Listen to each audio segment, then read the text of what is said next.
14 cardinals died in 2021. The first to die was Swiss Cardinal Henri Cheveri, who died on January 7th. This mathematics and physics expert had to face the schism of the Lefebvrians in his own diocese at the end of the 1980s.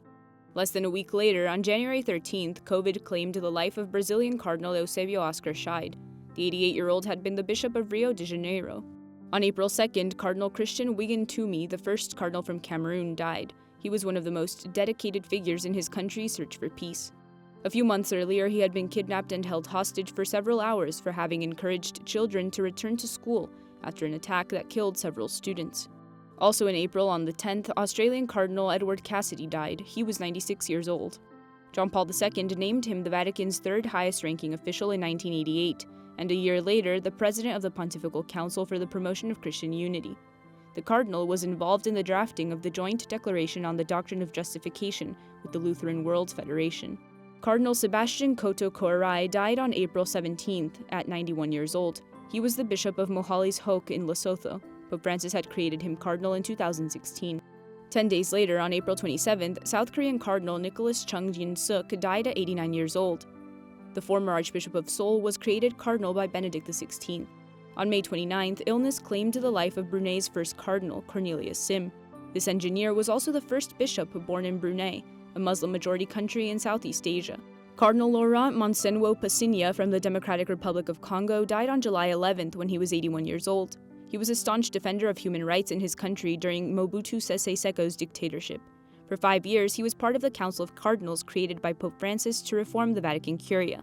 Also in July, on the 29th, French Cardinal Albert Van Huy died. At 98 years old, this expert on scripture was the oldest member of the College of Cardinals. On August 10th, Spanish Cardinal Eduardo Martinez Somalo died. He was 94 years old. He was one of John Paul II's closest advisors. The Polish Pope even named him Camarlengo, who is in charge of Vatican affairs during a sede vacante period when there is no Pope. On September 23rd, COVID-19 claimed the life of Cardinal Jorge Liberato Urosa Savino, Archbishop Emeritus of Caracas. The cardinal was the face of the Catholic Church at the height of Chavismo. Tensions with the government continued into Maduro's mandate. 3 days later, Brazilian Cardinal José Freire Falcao also died of COVID-19. He was 95 years old and had been Archbishop of Brasilia. On September 29th, Cardinal Alexandre José Maria dos Santos, the first priest, bishop, and cardinal from Mozambique, died. He was 97 years old. On October 3rd, Chilean Cardinal Jorge Medina Estevez died. As Cardinal Proto-Deacon, he announced the new pope to the world at the conclave in 2005. The death of 2 other clergymen also made waves at the Vatican.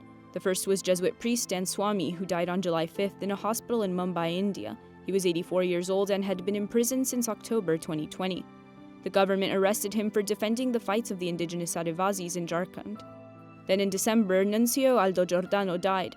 His final diplomatic mission was to the European Union, but this year he had also served as nuncio in Caracas, where on the Pope's behalf he celebrated Dr. José Gregorio Hernández's beatification.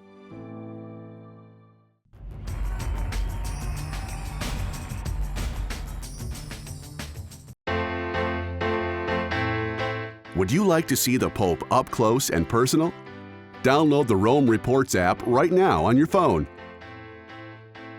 There are versions available for both iPhone and Android, in Spanish and English.